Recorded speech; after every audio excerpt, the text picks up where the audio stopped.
The morning of July 18th was one of those summer days that felt almost scripted. The Miller family had packed their minivan with blankets, coolers, and paper plates, heading toward the state park that stretched across miles of woods and picnic grounds. It was the kind of place where families gathered when the heat grew heavy, shaded by old oaks and cooled by a shallow creek that wound lazily through the trees. By noon, the park was alive with sound, laughter carrying from one end of the grounds to the other, the steady crackle of charcoal grills, the faint squeals of children chasing each other barefoot through the grass. It was, by every measure, an ordinary Saturday. 8-year-old Jacob Miller trailed behind his parents as they unloaded food and folding chairs from the van. His older sister, Megan, raced ahead to claim a patch of grass near the creek. Jacob was quieter than her, cautious in crowds, but he had a curiosity that made him drift toward anything new. He wore a red t-shirt with a cartoon dinosaur stretched across the front, denim shorts and sneakers scuffed from bike rides around the neighborhood. To the casual eye, he was just another child weaving in and out of picnic tables, indistinguishable in the blur of summer activity. As the adults set up, Jacob lingered near the water's edge, crouching to skip stones. His mother called out to remind him not to get his shoes wet, her tone more habit than worry. Families nearby noted nothing unusual, just a boy exploring within sight of his parents. Strangers passing through the park that day would later describe him as cheerful, maybe a little shy, but otherwise unremarkable. In the vast sea of families enjoying the day, he was only one of many. By early afternoon, the smell of grilled burgers and corn drifted over the grounds. The Millers joined other families at the picnic shelters, swapping stories and food. Jacob sat between his parents, chewing slowly, his legs swinging beneath the bench. Nothing about his behavior suggested what was coming.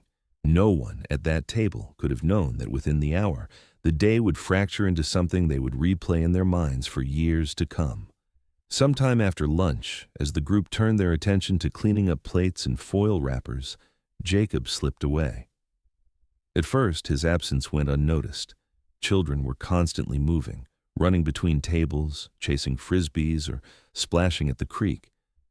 It was common for parents to glance up, not see their child for a moment, and then catch them again seconds later. When his mother looked toward the creek and didn't immediately see him, she assumed he was playing behind one of the picnic shelters. She kept talking, folding napkins into a trash bag. But minutes passed and he didn't return. His father scanned the open field, expecting to spot the familiar red shirt bobbing between tree trunks. There was nothing. Megan shouted that she hadn't seen him either. What began as mild irritation, he wandered off again, shifted to unease. His father called his name, his voice cutting through the chatter of families nearby. The first calls carried a casual edge, the later ones strained louder, pulling attention from strangers. Within 10 minutes, the picnic had transformed into something else entirely. Mothers set down paper plates, fathers rose from benches, children stopped playing to watch. The sound of laughter faded as Jacob's name was called again and again, each repetition sharper than the last. Families began checking behind trees and under tables, reassuring the Millers that he must be nearby. But every search came up empty. The creek that had seemed so harmless only an hour ago suddenly looked menacing, its muddy edges capable of swallowing a child in silence. Jacob's mother walked its bank, her steps quickening as she peered into the water. She shouted for him, her voice breaking in a way that sent a ripple of dread through those around her. His father sprinted across the open grounds, covering more distance, his breathing loud and ragged. In the span of 15 minutes, the joyful rhythm of the park collapsed. Families who had no connection to the Millers began scanning the woods. A park ranger was flagged down. Radios crackled with the first official alert. By the half-hour mark, panic was unmistakable. The Millers' picnic table stood abandoned, food left half-eaten, drinks sweating in the sun. Volunteers fanned into the forest, calling his name through the heavy air. His mother clutched his backpack, which she had just retrieved from the van, staring at it as if it held the answer. The red shirt she had dressed him in that morning became the detail everyone repeated, a flash of color that should have stood out against the green. Yet nowhere could it be seen. People would later recall the shift with eerie clarity, how the park's carefree hum was replaced by silence, broken only by desperate shouts, how strangers gathered in small clusters, whispering, already fearing the worst, how the minutes dragged into hours with no sign of the boy who had been there just moments before. That afternoon would become the anchor for the entire case, a moment preserved in agonizing detail in every witness statement and every retelling. Because from that point forward, Jacob Miller was no longer just another child at the picnic grounds. He was the boy who vanished. And no one there knew it yet, but the search that began that summer day would stretch on for more than a decade, haunting his family, his town, and every investigator who tried to answer the question, how could a child disappear so completely in front of so many people without a trace? The moment the Millers realized Jacob was gone, the ordinary boundaries of a family picnic gave way to something larger. Park rangers were called, their radios cutting through the summer air as they ordered everyone to stay calm while they began a structured search. Within an hour, the park, once filled with laughter and the smell of food, was overtaken by uniformed figures moving methodically across the grounds. Families who had come for a day of leisure now stood in uneasy silence, watching the search unfold around them. Deputies from the county sheriff's office soon arrived, their patrol cars rolling onto the dirt lot in quick succession.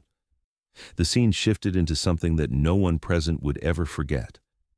Rangers split volunteers into groups, assigning them to comb specific sections of the woods, the creek bed, and the network of trails that wound outward from the picnic area. Search grids were drawn, boundaries marked with tape, and commands repeated with urgency. A helicopter rose into the sky, its blades chopping the heavy summer air as it traced wide circles over the canopy of trees. The sound of dogs soon followed. Tracking teams were brought in, handlers clipping leashes onto trained hounds and giving them a piece of Jacob's clothing to sniff. The dogs pulled hard, noses pressed to the ground, leading searchers toward the tree line. Their pace quickened as if they were following a clear trail, their bodies taut with focus. Parents and volunteers gathered at the edge of the grove, whispering with desperate hope that the boy might simply be hiding nearby, too frightened to come out. The dogs led them to a dense cluster of oak trees. Here, the grove grew thick, with roots pushing up through the soil and underbrush weaving between the trunks. The handlers watched carefully as the dogs circled, their behavior less certain now. They barked once, noses darting back and forth before finally sitting down. The scent trail had ended. Jacob's presence had led directly into the grove, but beyond that point, the ground told no story. It was as if he had simply vanished in the span of a few feet. Witnesses offered what little they could recall. Several families reported seeing a boy in a red shirt near the grove, around the time Jacob was last noticed. Some thought he was skipping rocks at the creek. Others swore they saw him darting between picnic tables. None could provide a clear sequence of events. The descriptions blurred into each other, glimpses of a child here, a flash of color there, but nothing that drew a clean line to where he had gone. In the absence of clarity, speculation grew. Deputies examined the creek with care, fearing the worst. Its shallow water had hidden pockets where mud sank deeper than expected, and parents whispered nervously about the possibility of drowning. Divers were called, wading through the current and probing the darker corners with poles. But hours later, they emerged with nothing. The water gave up no sign of Jacob, no clothing, no footprints along the bank, no disturbed soil that might suggest he had slipped in. The possibility of abduction crept into the conversation. Rangers questioned families, asking if anyone had noticed a stranger lingering too long, a vehicle parked oddly, or someone watching children too closely. Parents looked at each other uneasily, realizing how many unfamiliar faces had been present that day. Yet despite interviews stretching late into the night, no one recalled anything concrete. If someone had taken Jacob, they had done so without leaving behind a trace, slipping away under the eyes of dozens of witnesses without a sparking alarm. As daylight began to fade, the atmosphere thickened. Floodlights were brought in, washing the picnic grounds in an artificial glow. The joyful chaos of earlier had given way to rows of flashing patrol cars, the distant thump of helicopter blades, and the sound of dogs barking into the darkness. For the Millers, every passing minute without their son became unbearable. Jacob's mother clutched his backpack, refusing to set it down, her eyes darting to every uniformed figure, as though they might bring him back at any moment. His father stood rigid, face pale, speaking only when questioned, as though conserving every ounce of strength. The park was formally declared a crime scene by nightfall. Yellow tape was stretched between trees, cutting off access to the grove where the scent trail had ended. Families who had arrived with coolers and folding chairs now packed their belongings in silence, shepherding their children to cars while stealing uneasy glances at the flashing lights. Many would later admit they left feeling shaken, haunted by the realization that a child had vanished in the same place they had spent the day without fear. Deputies escorted the Millers back to their vehicle, though they resisted leaving. They argued, pleaded, wanting to stay until Jacob was found. But the sheriff assured them the search would continue through the night and that they needed rest. Reluctantly, they were driven home in silence, their picnic baskets still half full, their son's seat in the back of the van now unbearably empty. By midnight, the once vibrant park had become unrecognizable. Rows of flashlights swept across the woods, officers marking trees with ribbons, dogs barking at shadows. Every noise was amplified, every rustle of leaves examined with suspicion. But no trace of Jacob emerged. The boy who had started the morning tossing stones into the creek had, by the end of the day, become the center of one of the most confounding disappearances the county had ever faced. And while the search pressed on, those present carried a gnawing fear that something irreversible had happened in those woods and that the answers would not come easily. In the days that followed Jacob's disappearance, the search spread outward from the park into the community itself. Volunteers handed out flyers, stapling his school picture to telephone poles and taping them to storefront windows. The photo showed a smiling boy with dark blonde hair and round glasses, frozen in the innocence of third grade.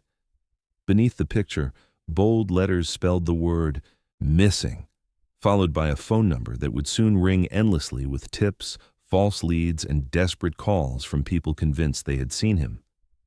Speculation grew quickly, as it always does when a child vanishes without explanation.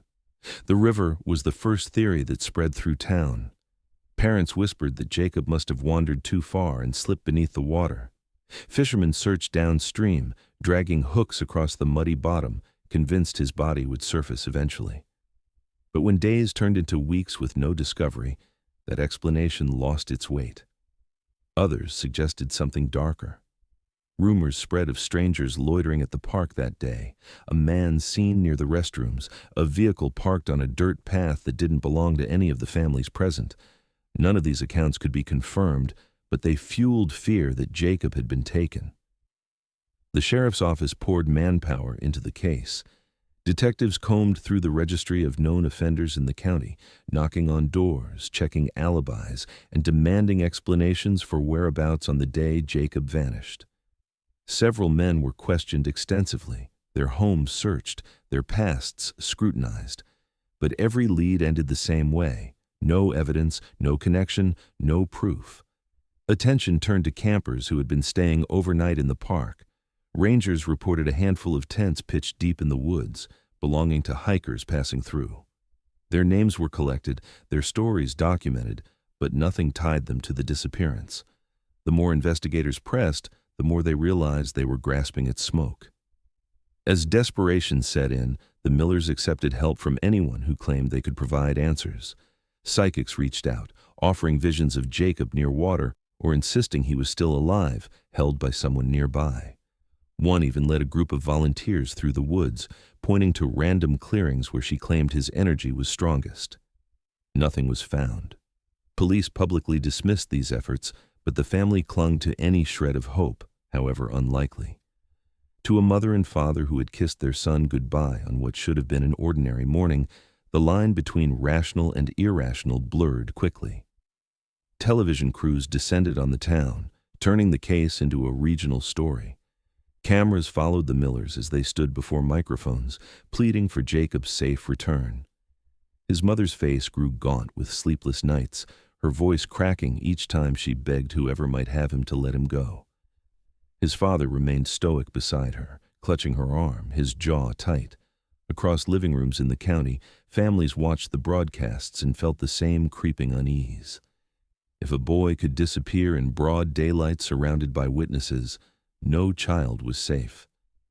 Jacob's school held vigils, his classmates gathering in the gymnasium with candles and posters. Children who had played with him just weeks before now spoke of him in the past tense, confused and frightened by the suddenness of his absence. Teachers tried to offer comfort but were haunted. In every corner of the community, Jacob's name lingered, echoing in prayers, in nightly news reports, in the cautious way parents held their children closer at the park or at the grocery store. Yet with each passing week, the investigation slowed. The phone tip line grew quieter. The sheriff's updates became less frequent, often repeating the same refrains. No ransom demand, no credible sightings, no physical evidence. Without a body, detectives could not even confirm whether they were searching for a victim of crime, a drowning, or a boy who had simply vanished into the wilderness. The uncertainty hollowed the case, leaving behind only unanswered questions. The Millers bore the weight of that uncertainty in different ways. Some neighbors offered meals, helped with housework, and spoke of Jacob with tenderness. Others withdrew, whispering suspicions when the family was not present. Why had the parents let him wander near the creek? Why hadn't they noticed sooner that he was gone? People speculated about arguments at home, about discipline gone wrong, about secrets that might explain the unexplainable. The very community that had rallied in the first days began to fracture under the pressure of silence. The Millers were both pitied and quietly judged, trapped between sympathy and suspicion. By the third month, detectives admitted privately that they had no viable leads. The files thickened with interviews, maps, and failed theories, but none brought them closer to Jacob. His case remained open but stagnant, the kind of file that would sit on the corner of a desk until another tip arrived, another rumor surfaced, or another child went missing to reignite the fear. For the Millers, every day became a repetition of waiting. They left Jacob's room untouched, toys lined neatly, backpack hanging on its hook, bed made as though he would walk back in at any moment. As autumn settled in, the flyers faded in the rain, their colors bleeding until Jacob's face was barely recognizable. The once busy tip line fell silent. The story dropped from the nightly news. The community, still unsettled, tried to move forward, though the shadow of the missing boy lingered in every conversation. And for his parents, the absence became louder than any rumor, more unbearable than any suspicion. They had no body to bury, no evidence to explain, and no answers to silence. The haunting thought that somewhere, someone knew exactly what had happened to their son. The park reopened within weeks of Jacob's disappearance. Families returned cautiously at first, their children kept within arm's reach as they spread out blankets on the grass.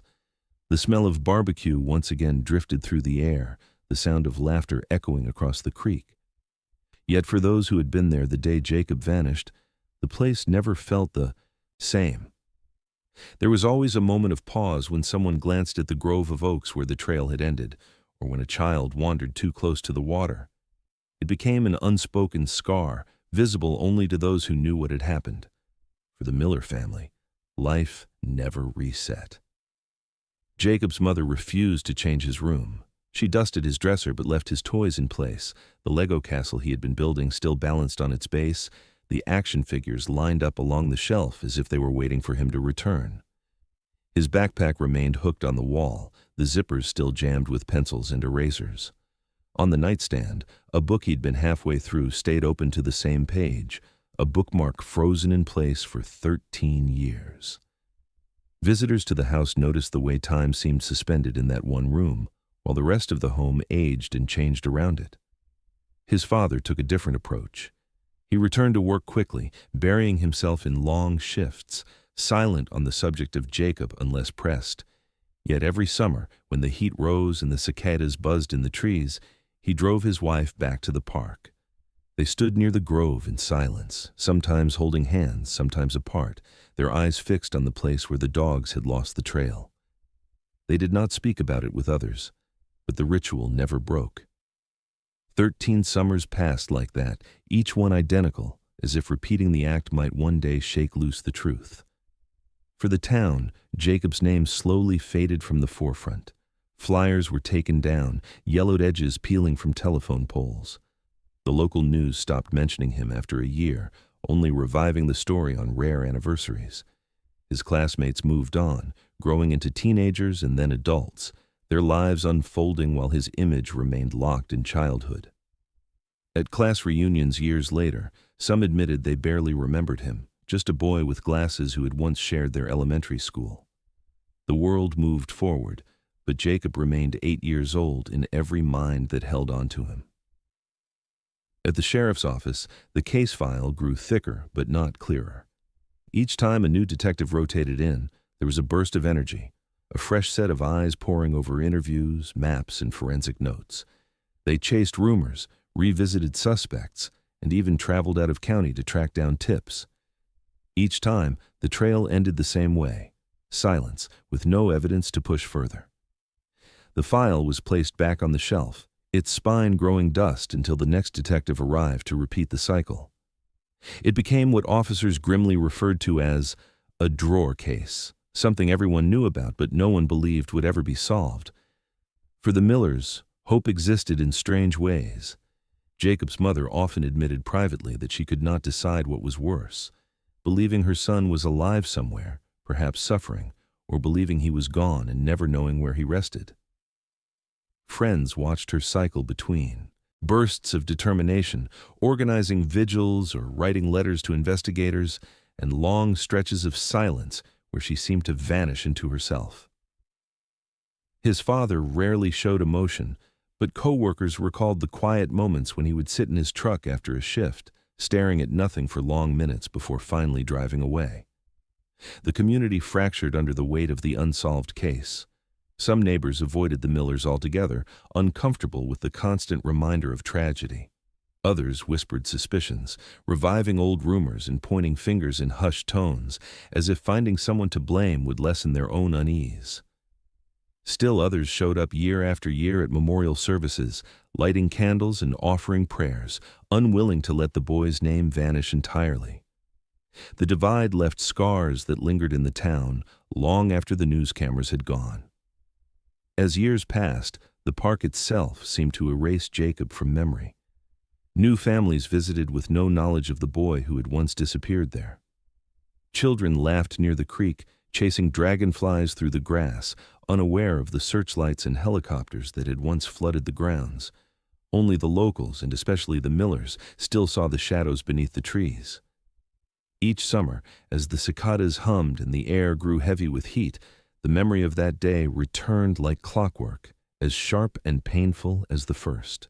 13 summers went by this way, 13 cycles of waiting, of birthdays celebrated in silence, of holidays with an empty chair at the table.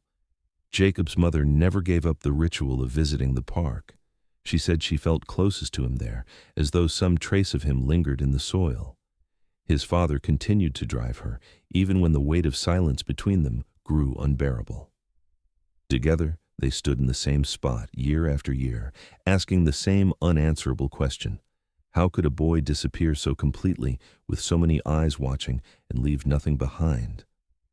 It was that question, the absence of any trace, that gnawed at both family and town alike. The case had no ransom demand, no body, no clear suspect. It was not just a disappearance, it was a void, one that seemed to grow larger with every year that passed. And though most people eventually turned their focus elsewhere, for the Millers, the silence became its own kind of prison. They could not move forward because there was no ending to hold on to. For 13 years, their son remained frozen in time, a child who never grew up, a question that never found its answer. And it was in the 13th summer, when the air felt just like it had on the day he vanished, that something finally shifted. A storm, unlike any they had seen in years, swept across the park, ripping through the same grove where the dogs had lost the trail. What the wind and rain uncovered would drag Jacob's name back into headlines, reignite every rumor, and unravel the silence that had held the town hostage for over a decade.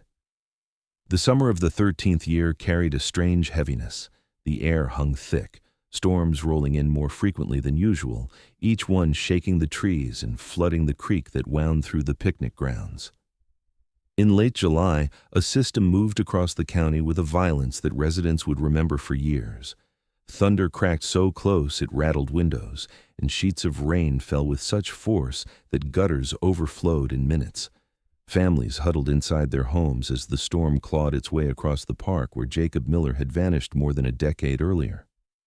When the storm reached its peak, the sky split with lightning, striking again and again among the oak grove that had once been the center of the search. Winds tore through the forest, toppling branches, uprooting trees that had stood firm for generations. By morning, the damage was clear. Fallen trunks blocked trails, power lines sagged across the park road, and sections of the creek had swelled past their banks. Rangers surveyed the wreckage with heavy hearts, noting that one of the largest oaks near the picnic area had been ripped from the ground entirely, its massive root system now twisting upward like a giant's hand. The following day, hikers entered the park to see the aftermath for themselves. Most came to marvel at the destruction, the shattered branches, the churned soil, the unnatural silence that follows such violence. But a pair of hikers approaching the fallen oak noticed something that didn't belong. Among the tangle of roots, wedged in the clay and soil, was a strip of faded fabric. Its color was washed away by time, but it looked deliberate, not like part of the tree. Beside it, half hidden in the dirt, was something far more chilling. Small bones, fragile and pale, caught in the snarl of roots. The hikers froze, staring at the discovery until the weight of what they were seeing sank in.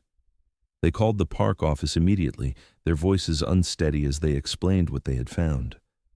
Rangers arrived within minutes, inspecting the site carefully, their expressions shifting as recognition set in. This was not debris from the storm. This was human.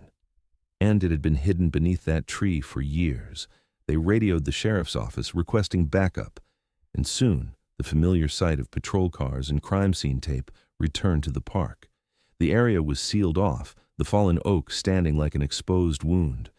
Deputies redirected curious onlookers, but word spread almost instantly. Locals whispered that the Miller boy had finally been found. Others cautioned against jumping to conclusions, reminding each other how many false alarms had surfaced in the past 13 years. But the truth hung heavy in the air. Whatever had been uncovered was small, the remains of someone young. Forensic teams moved in with deliberate care. They brushed away soil from the bones, photographing each detail before lifting them into evidence bags. The strip of fabric was handled like a relic, folded carefully as though it might disintegrate at a touch. Specialists examined the scene, noting that the grave was shallow, the remains entangled with the tree's roots, as though the earth itself had pulled them closer over time. There were no signs of disturbance from animals, no indication that the burial had been discovered before. The storm alone had revealed what lay hidden. Reporters soon gathered at the park gates, cameras pointed toward the flashing lights in the distance. For years, the case had been quiet, spoken of only in whispers or at memorial services. Now it was alive again, a crime scene unfolding before their lenses. Residents drove by slowly, some stopping to stand in silence near the caution tape, their expressions marked by the weight of recognition. Everyone remembered where they had been the day Jacob vanished. Everyone understood what it meant for bones to be found beneath the very trees where his trail had ended. At the Miller home, the knock at the door came just after dark. Detectives explained that remains had been discovered in the park, but identification would take time. Jacob's mother gripped the edge of the kitchen counter, her body shaking as if bracing against another storm. His father remained rigid, staring at the wall, saying nothing. They had waited 13 years for answers, but the thought of hearing the truth now left them unsteady. For them, there had always been a fragile thread of hope, however thin. That night, it felt like it was snapping. By the end of the week, the park once again resembled the scene from the summer of his disappearance. Floodlights illuminated the grove, deputies patrolled the perimeter, and forensic specialists sifted through dirt and roots inch by inch. Families walking the trails were diverted, their children asking questions their parents struggled to answer. The sight of evidence bags leaving the grove left little room for doubt. Something terrible had happened there, something that had been waiting just beneath the surface for over a decade. For those who remembered the case, the timing felt uncanny. 13 years had passed with no sign of Jacob, and then a storm had ripped open the earth to reveal a secret no one was meant to find. It felt as though the land itself had decided to give up what it had been hiding. Investigators, though, did not deal in symbolism. They focused on the evidence, on the bones, on the fabric, and on the possibility that after 13 summers of silence, the answers were finally within reach. And as word spread through the county, one question echoed louder than the rest. Had Jacob Miller finally been found? Or was the storm about to unravel an even deeper mystery hidden beneath the roots of the oak? The grove was quiet, except for the steady hum of generators powering floodlights. Beneath their harsh glow, investigators moved with careful precision, their hands gloved, their voices hushed.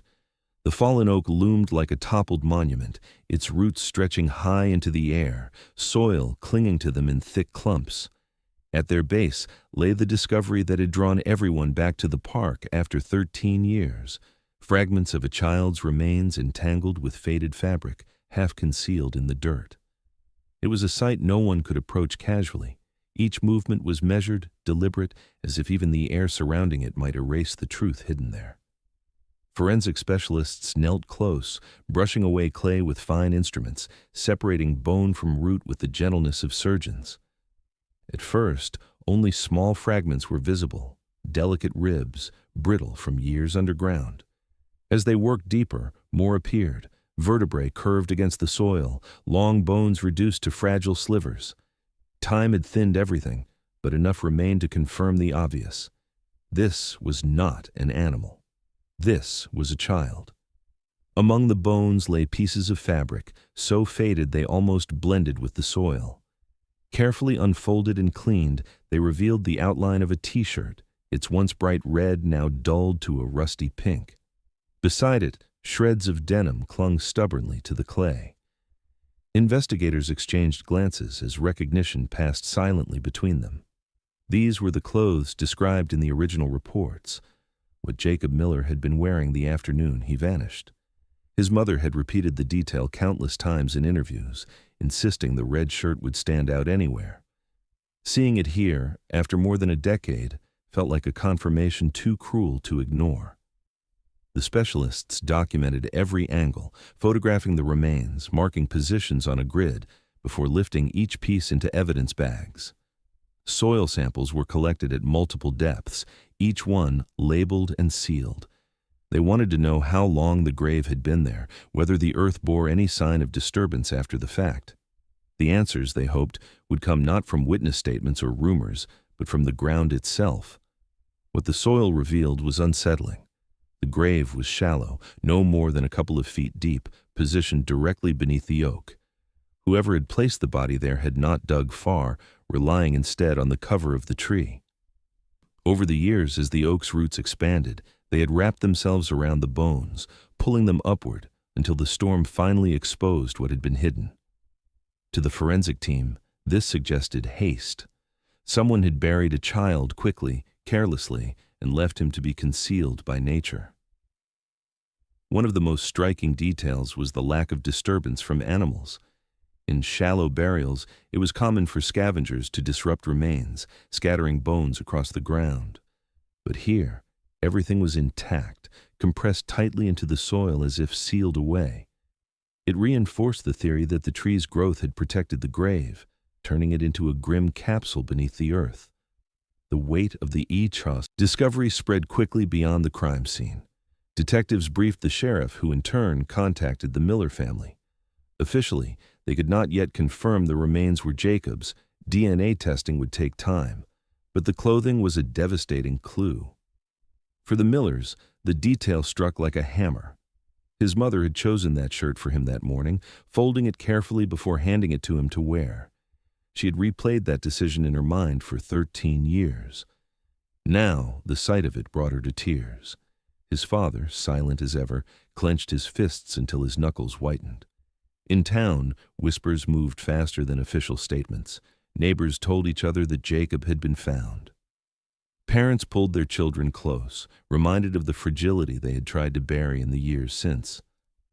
At the grocery store, strangers murmured Jacob's name with a mix of sorrow and dread.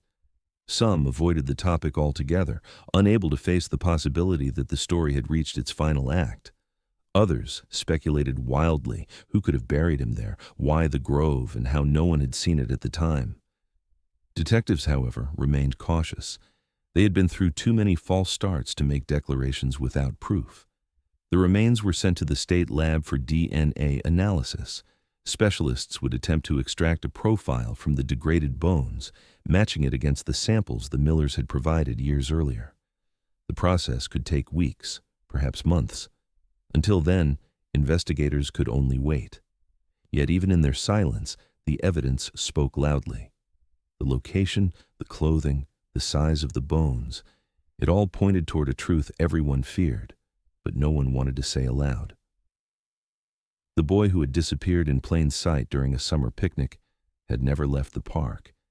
He had been there all along, lying just beneath the feet of searchers, hidden by the roots of an oak that grew above him year after year. The sheriff's office released a careful statement, acknowledging the discovery of human remains and confirming they were consistent with a child. They did not mention the clothing, though word of it had already reached the community through leaks and whispers. They asked for patience while testing continued, but patience was in short supply. After 13 years of silence, the town was gripped once more by the question that had haunted them since the beginning. What had happened to Jacob Miller? For the Millers, those weeks were agony. The sight of reporters gathering outside their home was a cruel reminder that their private grief had once again become public. Friends offered condolences as though the truth had already been confirmed, but the family resisted speaking of Jacob in the past tense. They waited for the phone call, for the official word, for the moment when uncertainty would give way to a final, crushing reality. And as they waited, the community braced itself too. Everyone knew that confirmation was coming.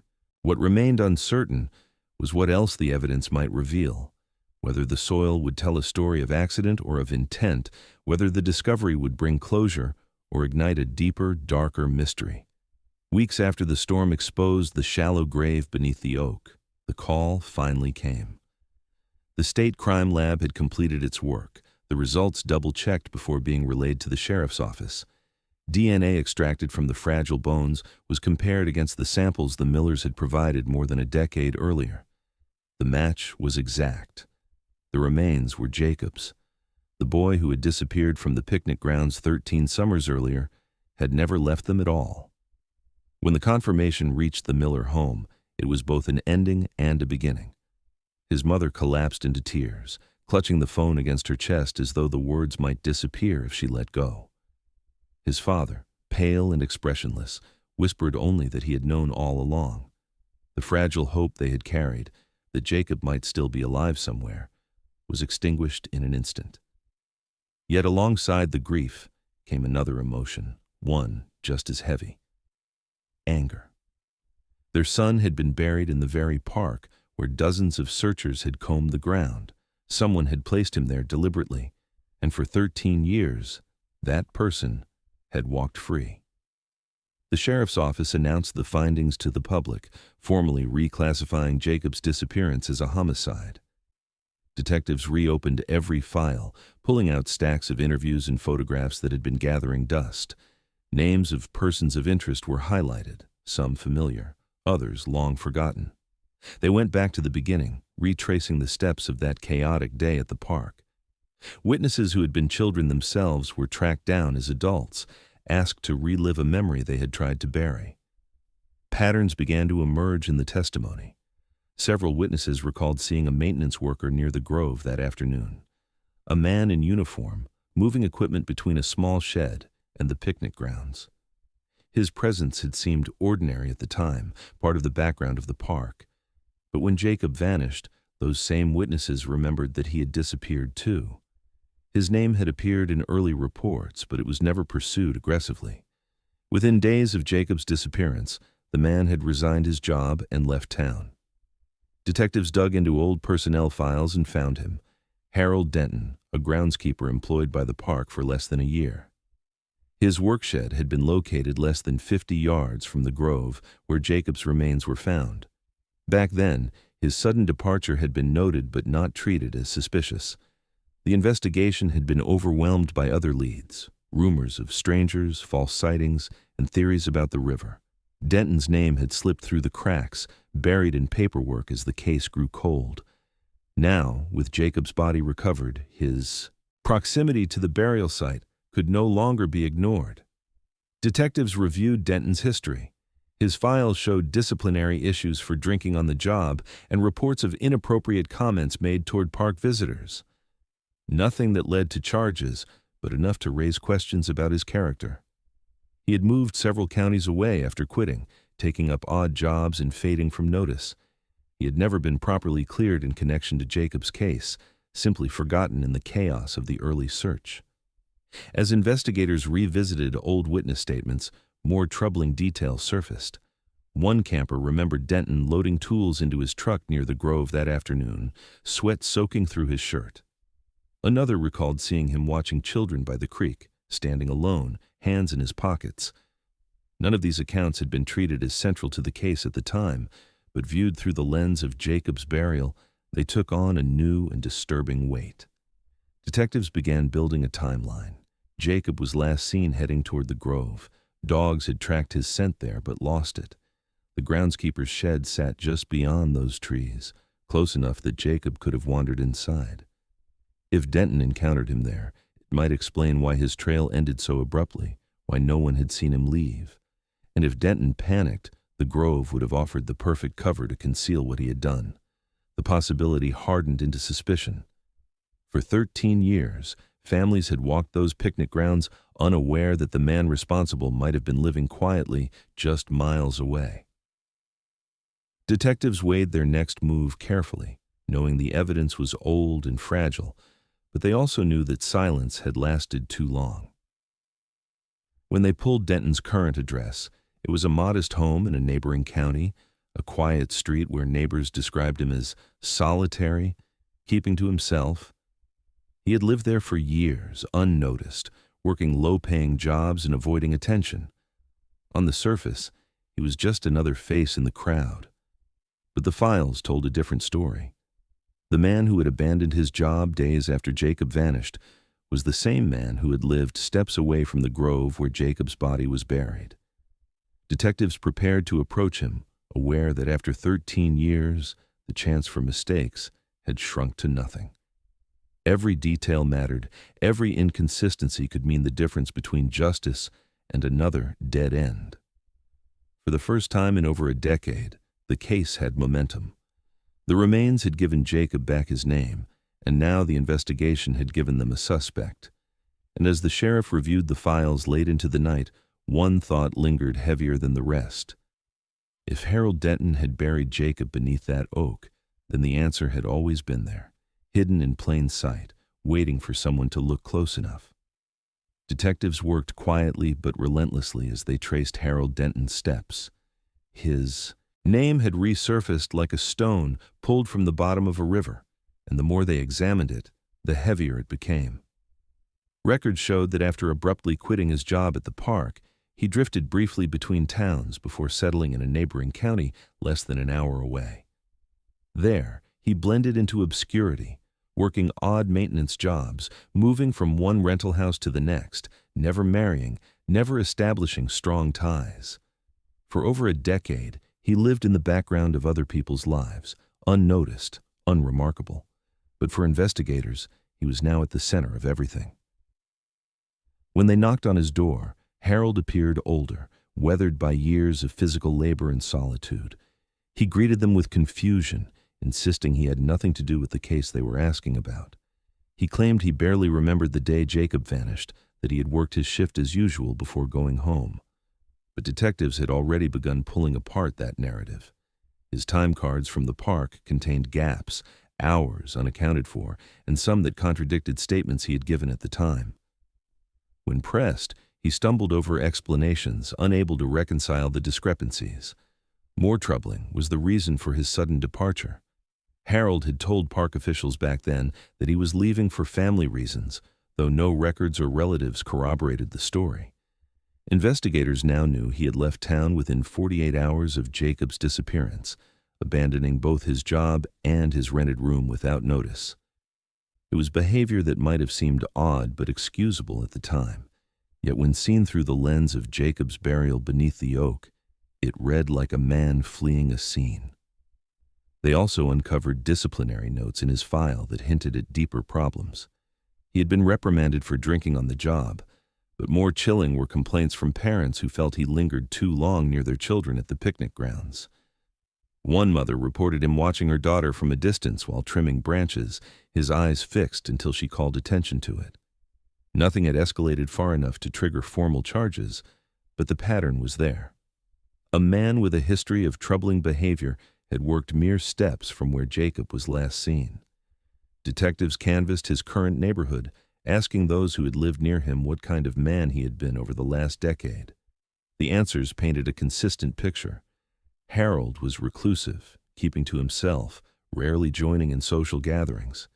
He often sat alone on his porch, staring at nothing in particular. He spoke little, avoided questions about his past, and sometimes seemed irritated by children playing in the street. Neighbors couldn't point to anything overtly criminal, but many admitted he had always made them uneasy. In hindsight, the unease took on new meaning. Meanwhile, forensic analysts continued to study the site beneath the oak. Their findings gave detectives more fuel. The grave had been shallow, the body placed without care, and the soil showed no sign of later disturbance. It was not the work of someone skilled or meticulous. It was rushed. Whoever buried Jacob had been in a panic, desperate to hide him quickly, relying on the cover of the grove and the growth of the tree to conceal what had been done. The location's proximity to the groundskeeper's shed was no coincidence. It was convenient, chosen by someone who worked those woods daily, someone who needed only a few minutes to carry out the act. When detectives presented these details to Harold, he grew defensive. He repeated that he had nothing to do with Jacob, that the timing of his resignation was unrelated, that the complaints from his past were exaggerated. But his words did little to erase the unease in the room. Each denial sounded thinner than the last. His explanations didn't line up, and his memory of the day was suspiciously vague. For investigators who had spent years chasing dead ends, his responses felt different, less like confusion and more like evasion. Behind the scenes, the sheriff's office began quietly building their case. They cross-referenced the timeline, aligning Harold's presence in the park with Jacob's last known movements. They compiled witness accounts that placed him near the grove, adding weight to the theory that Jacob had wandered into his path that afternoon. They studied his background, noting the disciplinary issues, the sudden departure, the lack of family ties that might have explained his movements. Piece by piece, the puzzle began to align in a way it never had before. Still, they knew suspicion wasn't enough. 13 years had passed and memories had faded. Evidence degraded by time could not stand on its own. What they needed was something stronger, an admission, a slip, something that tied Harold not just to the park but to the act itself. Until then, he remained a suspect, not a convict. Yet among detectives there was little doubt left. Every path they followed led back to him, the man who had once walked those grounds unnoticed, believing time had erased suspicion.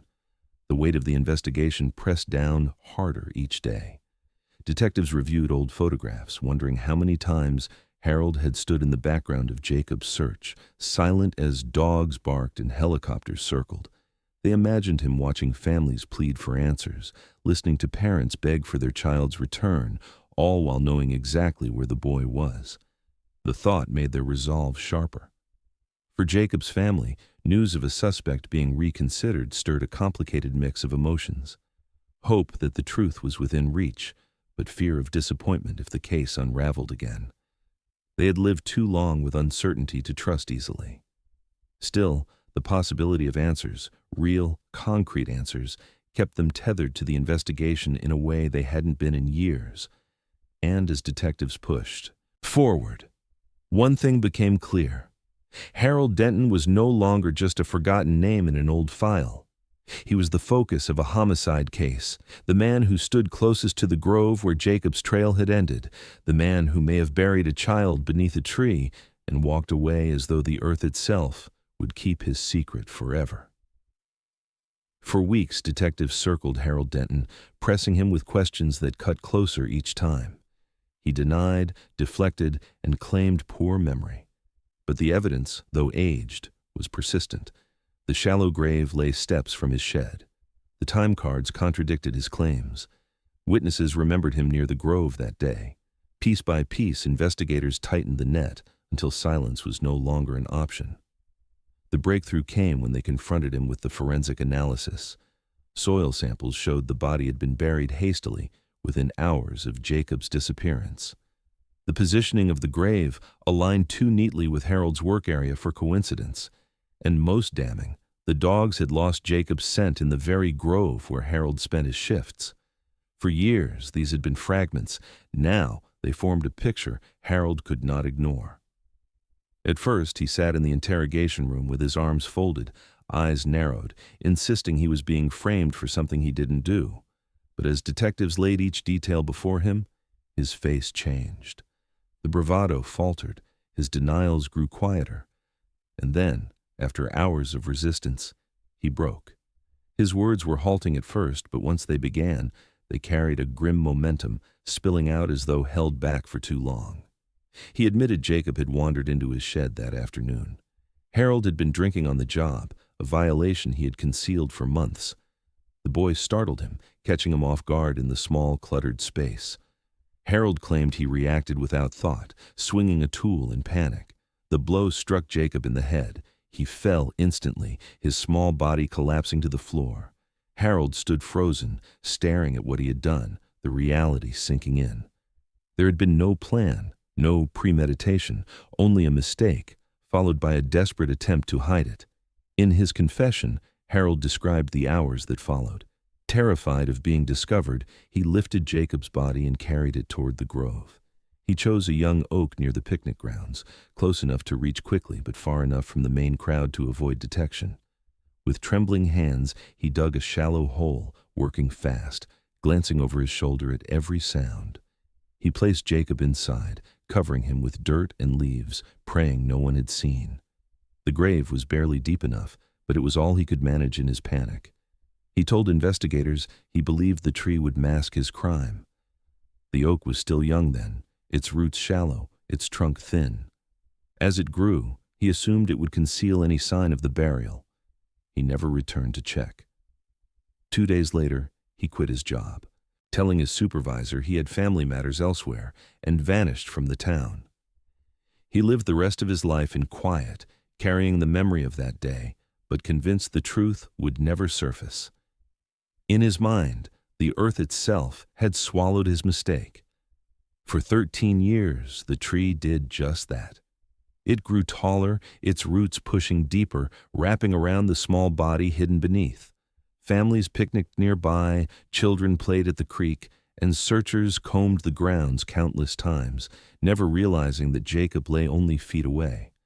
The dogs that had lost the scent had been within yards of him, their handlers unaware. The park became ordinary again, but beneath its soil, a secret lived on. Harold's confession shattered the silence that had hung over the town for more than a decade. The uncertainty that had consumed Jacob's family and neighbors was replaced by a brutal clarity. The boy had not been taken far, nor spirited away by a stranger from outside.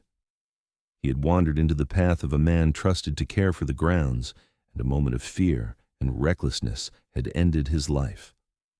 When word of the confession spread, the community reacted with shock and anger. Many had walked past Harold in those days, nodding politely, never suspecting he had carried the weight of such a crime. Parents who had once brought their children to the park shuddered at the thought that the man trimming trees or cleaning shelters had been hiding a terrible secret. For some, The confession confirmed long-held suspicions. For others, it reopened wounds they had tried to scar over. For the Millers, the confession was both devastating and strangely grounding. After years of tormenting themselves with endless possibilities, abduction, drowning, runaway, they finally knew the truth. Their son had not vanished into thin air. He had not been spirited away to suffer in silence. His death had been sudden, the result of a man's panic and cowardice. The knowledge brought no comfort, but it stripped away the fog of uncertainty. What remained was grief, sharp and unrelenting, but rooted in fact.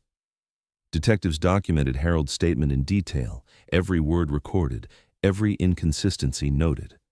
He spoke with resignation, as though unburdened, but showed little remorse beyond acknowledging what he had done. He admitted he thought time had protected him, that the storm which toppled the oak had undone everything he had worked to bury. He seemed almost incredulous that nature, not human persistence, had exposed him. With the confession secured, the investigation shifted from speculation to prosecution. Harold was charged, his long-held secret finally dragged into the light. The town that had once whispered rumors and chased shadows now had its answer, as brutal and unsatisfying as it was. Jacob Miller's story no longer ended in silence. It ended with truth, pulled from the ground by the very roots of the tree that had hidden him. When the trial began, the town held its breath. For years, the community had lived with unanswered questions, haunted by speculation and silence. Now, with Harold Denton in custody, the truth was no longer hidden in rumor. The details were laid bare in court documents and testimony, and the weight of what had been concealed for so long pressed down on everyone who listened. Jacob's parents attended each session, their faces marked by grief, but also by resolve. They had waited more than a decade for answers, and though the truth was brutal, they refused to look away. When Harold was formally charged, the Miller family finally turned their attention to their son. After 13 years, Jacob was laid to rest. Friends, relatives, and former classmates gathered for the funeral. The boy who had vanished in childhood, now remembered as both victim and son. His mother wept openly as his casket was lowered, her tears mingling with the words of closure offered by the pastor. His father stood rigid, his silence as heavy as the ground that closed over his child. For them, the nightmare of not knowing had ended, but what remained was the unshakable pain of knowing too much. The park itself became part of the story. The oak that had concealed Jacob's grave for so long was no longer just a tree. Its roots had pulled the secret into the light, forcing the town to face the truth it had overlooked. Families who walked by it now paused, whispering about the boy who had been hidden beneath. It became both a place of horror and revelation, a reminder that no matter how carefully something is buried, time and nature can bring it to the surface. For the first time since that summer day, the town understood what had happened. There were no more theories about strangers or rivers, no more rumors whispered in the dark. The disturbing secret was revealed in full. Jacob had wandered into the wrong place, startled the wrong man, and been hidden under the soil of a park where his laughter had once carried. And in the end, it wasn't an investigator or a witness who exposed it. It was the roots of a tree, dragging the truth into the open after 13 years of silence.